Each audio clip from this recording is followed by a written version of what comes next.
లైటింగ్ని బట్టి మనకు స్కిన్ మీద బ్లమ్షెస్ ఉంటాయి, అవన్నీ వీళ్ళ కెమెరాలో కనిపిస్తాయి. అది ఫుల్ చేయడానికి కానీ తర్వాత ఈ లైటింగ్ కెమెరాను బట్టి అమ్మాయి అందంగా ఉంటుంది.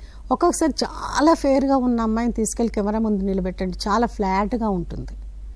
అప్పుడు డల్ చేస్తారా? డల్ చేస్తాం. నోస్ హైలైట్ చేయాలి, ఐబ్రోస్ హైలైట్ చేయాలి, అవన్నీ ఉంటాయి. కొంతమందికి చిన్న వచ్చి ఇవన్నీ కొంచెం ఎక్కువ తక్కువ ఉంటాయి.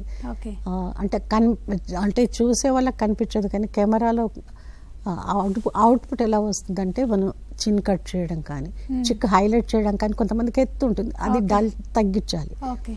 అవన్నీ చేయడం వల్ల పర్ఫెక్ట్ ముక్కు ఎంత ఉండాలి, నోరు ఎంత ఉండాలి, చిక్ ఎంత ఉండాలి, ఫోరెడ్ ఎంత ఉండాలి. ఫోరెడ్లు కూడా పెద్దగా ఉంటే పైన కొంచెం డార్క్ షేడ్ అది వేస్తే అంటే ఎలా ఉండాలో ఫోరెడ్ అలా కనిపిస్తుంది. ఓన్లీ మేకప్ అని అంటే ఒక వైట్ కలర్ అంటే తెల్లగా చూపించడం కాదు, ఫేర్ గా చూపించడం ఒకటే కాదు. మేకప్ అంటే ఫస్ట్ మనకున్న పోహ ఫేర్ గా చూపించడం అనే ఆ పోహ పోవాలి. లిప్ కూడా ఏమనుకుంటారంటే ఎర్రగా లిప్స్టిక్ వేస్తే అయిపోతుందని. ఆ ఉన్న అమ్మాయి ఫేస్ షేప్ను బట్టి ఆ అమ్మాయి కలర్ను బట్టి లిప్స్టిక్ వేస్తేనే అది న్యాచురల్గా ఉంటుంది. ఒకప్పుడు అంటే దిద్దారు, అదంతా ఆ కెమెరాలు వేరు, ఆ సినిమాలు వేరు, అవి వేరు.